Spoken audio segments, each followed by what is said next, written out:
After not seeing him for a month, John just thrust a divorce lawyer's business card at me without even asking, "Are you okay? Or how are you feeling divorcing a wife who doesn't work? Pay me $1,000 a month as alimony. Sounds good. Take care." John chuckled as he said this, standing beside him. Emily was wrapping her arm around his, wearing a similar smug expression. "Fine, let's divorce then." I said it so casually that John seemed a bit surprised, but he quickly shared his smile with Emily. Good thing John isn't much of a thinker. It makes my plan easier to execute. After the divorce papers got approved, I decided to start my revenge plan on both of them. I will make them cry as a celebration of my recovery. My name is Sarah Wolf. I'm a 47-year-old illustrator. I'd also work as a children's book author. I just love drawing. I have two childhood friends, John and Emily. They're important friends to me, and John is also my husband. It all started when John asked me out as I was heading to a different college after high school. I was surprised. I thought he was into Emily, but I couldn't say no to a confession from John, whom I had secretly liked. After some thought and consultation with Emily, I accepted John's proposal. Emily's behavior had been a bit problematic since teens, but she was still a dear friend to both John and me.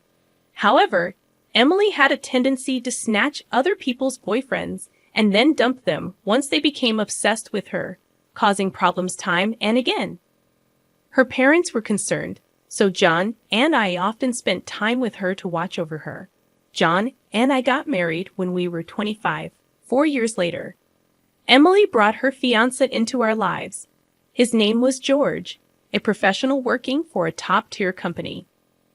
Nice to meet you, Sarah and John. I've heard so much about you. Looking forward to our future together. George was very polite, and we all got along immediately. We would get together during holidays and vacations, taking trips or going on long train rides to enjoy some drinks. However, things started falling apart after Emily got pregnant 2 years into her marriage. John and I originally had many siblings, so there was no worry about an heir. So we decided we didn't need children.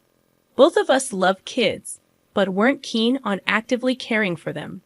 Besides, we loved our freedom to travel and enjoy drinks. We often found it heartwarming to see families with children, but it was never more or less than that. When Emily announced her pregnancy, John's attitude started to change. He quit smoking because Emily said she couldn't stand the smell, and even offered to drive her to doctor's appointments using his vacation days. I warned him, "George might get upset if you're always with Emily." But John argued back, "You have work, don't you? She's our childhood friend, and she's reaching out for help. You're heartless." I said, "I've been buying things and helping where I can, but going with her to the obstetrician is crossing the line." When I said that, John frowned, and then he glared at me. "Why?" "Because Emily wants it, right? She says she's anxious about the checkup. I can't just let her go alone if she's anxious. All the more reason for George to go with her, right? If you go with her every time, it's almost like you're the father of the baby in her belly. John, jealous? You're not going to get pregnant anyway, so what's the problem?" He didn't take my concerns seriously, and instead started to snap, saying I was being annoying. We had hardly ever had a fight during our marriage, but things changed when Emily got pregnant. Our arguments increased, and that didn't change even after Emily gave birth. In fact, John started spending even more time with Emily and their child, Emma. But when Emma was 6, an incident occurred. It had to do with the attendees of Emma's graduation ceremonies. The day before the graduation, John suddenly started rummaging through the closet. "John, what are you doing? Have a meeting tomorrow." John's workplace had a casual dress code, but there was a rule to wear a suit during client meetings, so he always kept a few suits ready. But they were all thrown on the bed now. "Ah, no, just trying to decide what to wear for the graduation ceremony." "What? You're seriously thinking of attending the graduation?" "Yeah, George can't make it. Emily asked me." "Wait, that's absurd. No matter how you look at it." I inadvertently raised my voice in denial. Immediately, John's face turned sour. I knew he occasionally picked Emma up from kindergarten, and I had done so myself when asked.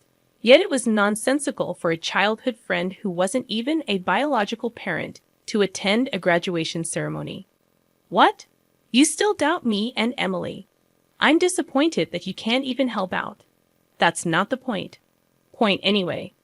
I'm attending the graduation tomorrow, so iron a shirt properly. John said that and abruptly ended the conversation, leaving me behind and going to the bedroom. I had no choice but to call Emily. Hello, Emily. About tomorrow. Sorry about tomorrow. I'm borrowing John. But won't George be upset about the graduation attendance, Sarah? What are you talking about? Obviously, I haven't told George that the graduation is tomorrow. I'll tell him after the ceremony. I was shocked to learn that George didn't know about the graduation schedule. Upon further questioning, it seemed that Emily hadn't informed George about any of the kindergarten events so far, and John had been acting as the father at the kindergarten, which made me dizzy with its selfishness. Wait a minute, Emily. Isn't that extremely unreasonable? It's disrespectful to George, and just because he's a childhood friend, eh? What's wrong? Sarah, you're scary. Well, see you tomorrow. Wait, Emily. I was trembling with anger at Emily, who unilaterally hung up the phone. Still, in the end, I ironed a shirt, prepared a tie, and the next morning saw John off to Emma's graduation ceremony. Since then, Emily and John started going out more frequently, from once a month to once a week, and then to 3 times a week. Eventually, even George seemed to have some suspicions, and one day, while John and Emily were out, he visited our house alone. I'm sorry for visiting you late at night. There's something that's been bothering me. Is it about the 2 of them? Yes, I would like you to take a look at this. George showed me the GPS history he had installed in Emily's car. It showed that she had been staying at a hotel 3 times a week. All of those days, she was out with John, and just by looking at George's face, I understood what that meant. What do you want to do, George? I want to take revenge on those 2. Me too. I can't forgive them for betraying us after all this time. We started planning our revenge on them secretly. First, I started by increasing my income because I had been saving by doing housework and taking care of Emma. My income had drastically decreased.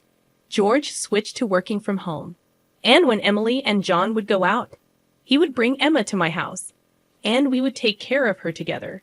Neither Emily nor John realized that we knew about the relationship, and we were able to gather solid evidence. Once we had collected enough evidence and were ready to take our revenge, we discovered a shocking truth about Emma.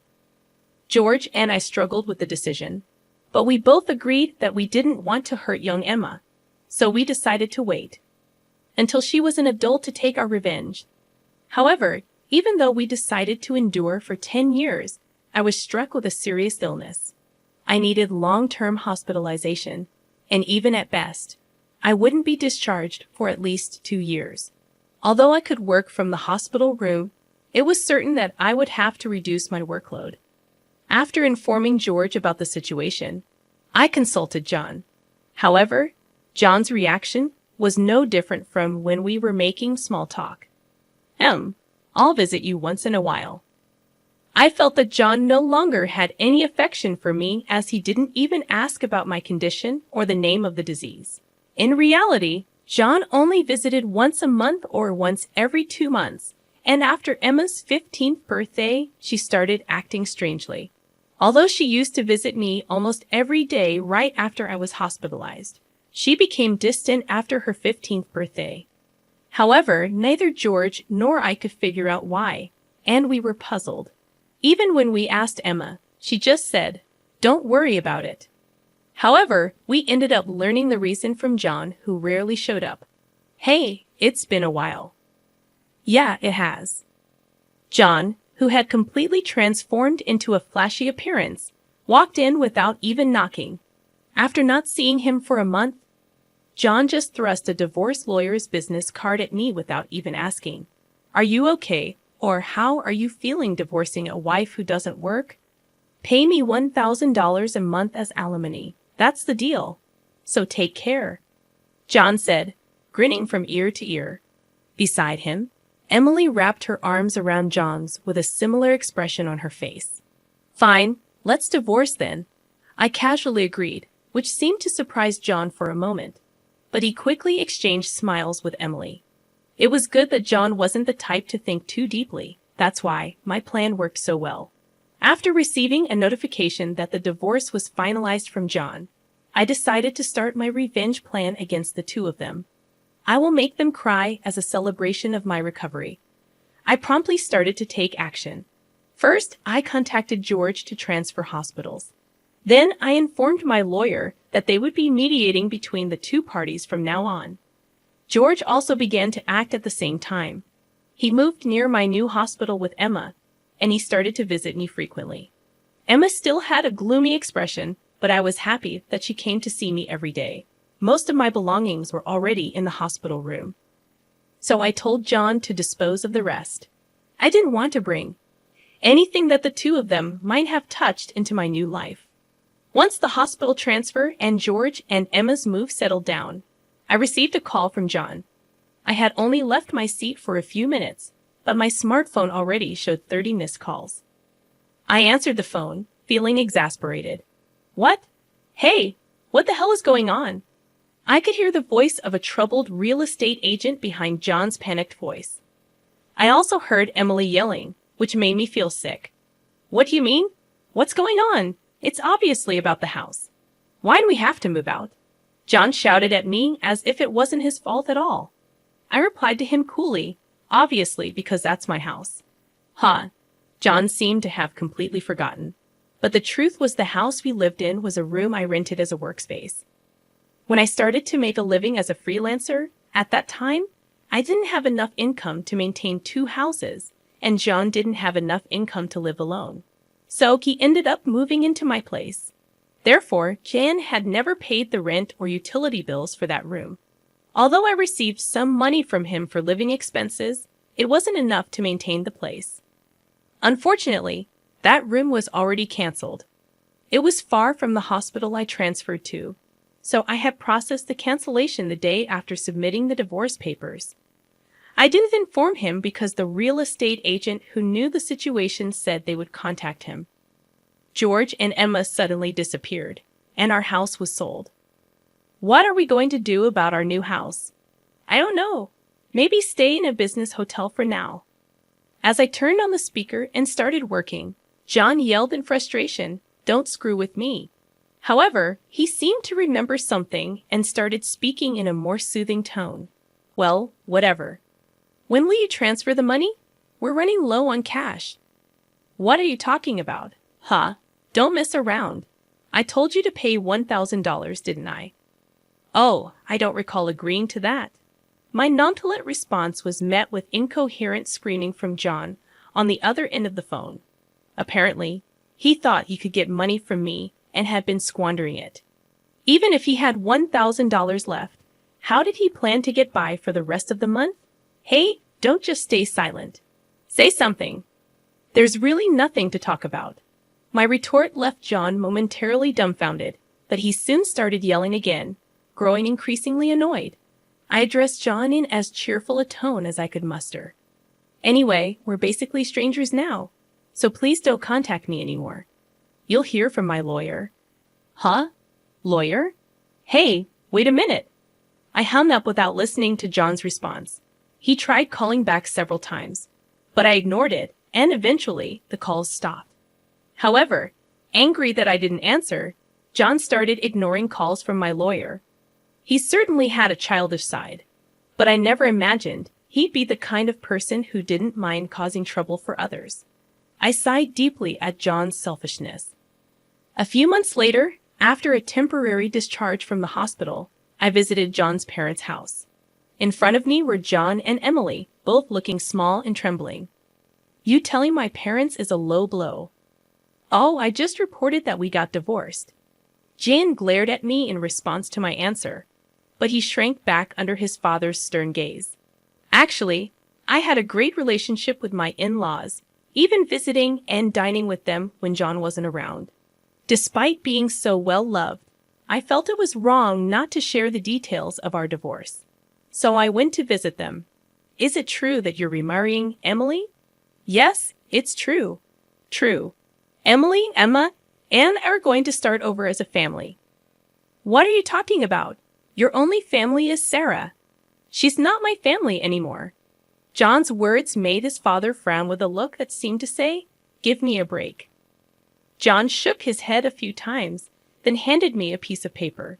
It was a bill from a nearby luxury hotel. What's this? It's the bill from the hotel we stayed at. John, acting as if it was obvious, pointed at the bill on the table, then suddenly collapsed. Oh, what the heck, Mom? I didn't raise you to be like this. My mother-in-law, gasping for breath, was met with a look of disbelief from John. Next to him, Emily wore the same expression. Why are you so angry? It's just that the family is changing because I'm getting married. Plus, you'll have a grandchild, a blood-related one at that. Aren't you happy?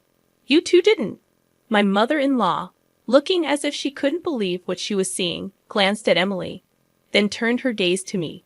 Both my in-laws understood that I didn't want children and still treated me as their own daughter.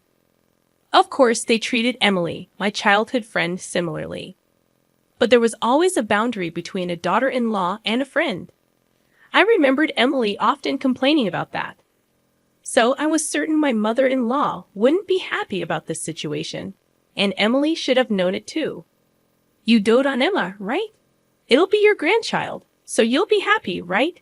It's because she's a child I've known since she was little. Oh, but half of her blood is from John, right? Even after all this, Emily, showing no sign of remorse and acting as if she couldn't understand the problem, gave me goosebumps. At that moment, someone who had been silent until now spoke up. Enough already. It's disgusting, huh? Emma, who had been playing with her smartphone in the corner of the room, spoke to Emily without looking up. The room fell into a stunned silence. My dad is the only one I consider my father, whether we're related by blood or not. He's the only one. But you know, John has always been the one to attend your school events. I heard everything from Dad, how he was always informed of the event dates after they were over. How eventually even the events themselves were kept from him. But Dad always said I was his daughter, so I am his daughter, and I will never be yours. Emma glared at Emily as she said this. Then, sitting beside me, she switched to a more concerned tone. You know, when I found out about this, I thought you would hate me. But Dad said that wasn't the case, so I came here today. Emma, I love you so much. You were so kind to visit me every day while I was in the hospital. I was really happy, Sarah. Emma, perhaps relieved of her anxiety, teared up and hugged me tightly. It might indeed be a child resulting from an affair between John and Emily. Yet it's a child I've taken care of for 15 years. There's no way I don't have affection for her. Speaking of which, Emily, weren't you curious why I wasn't surprised when I found out Emma is John's daughter? Ah!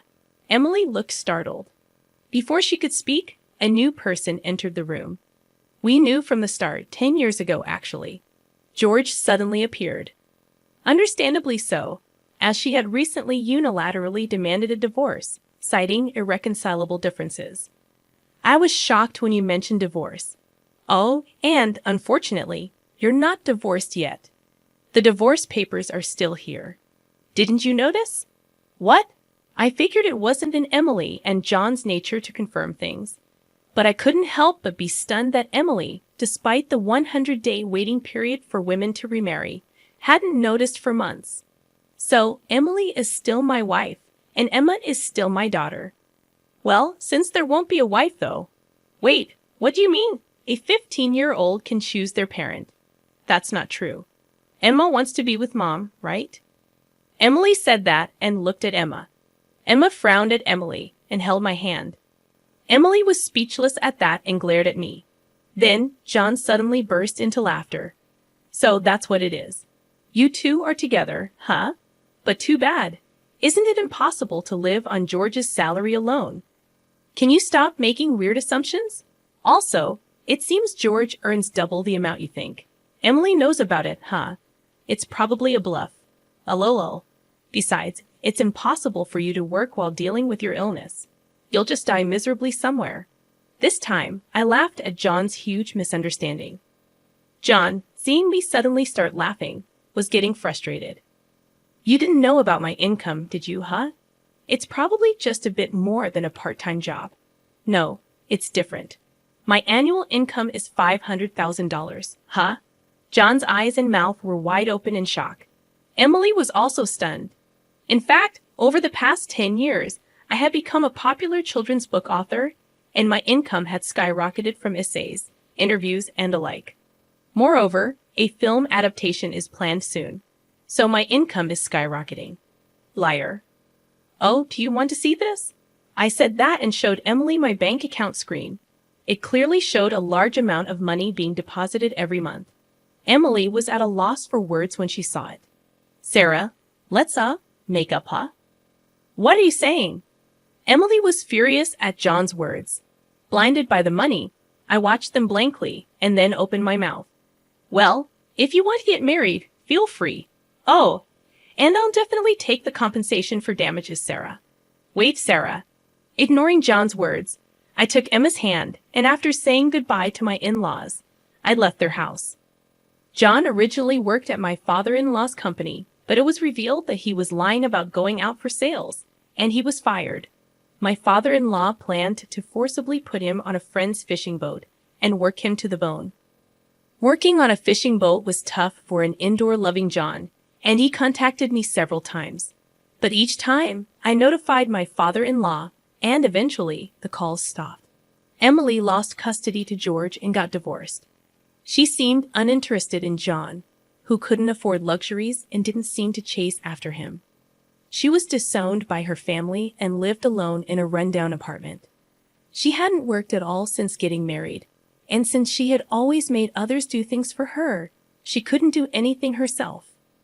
And there were hardly any places that would hire her as a full-time employee. Still, she had to pay for her living expenses and child support, so she worked multiple part-time jobs and barely made ends meet. After entering high school, Emma worked hard every day to study abroad and go to a prestigious university overseas. Being originally diligent, her dream is to translate my picture books and deliver them to children all over the world, which makes me happy. As for me, my picture books are selling well, and I am receiving more and more offers for anime adaptations and merchandise. My illness is also progressing well, and although I am still hospitalized, my doctor recently told me that I might be able to leave the hospital next year. And one more thing. George and Emma come to visit me every day. Actually, George recently confessed to me with remarriage in mind. I haven't given my answer yet, but I can't help but have feelings for him. He said he wants to live together when I leave the hospital. While thinking about what to answer, I work on my picture books every day, hoping for a happy future for us. I weave stories again today.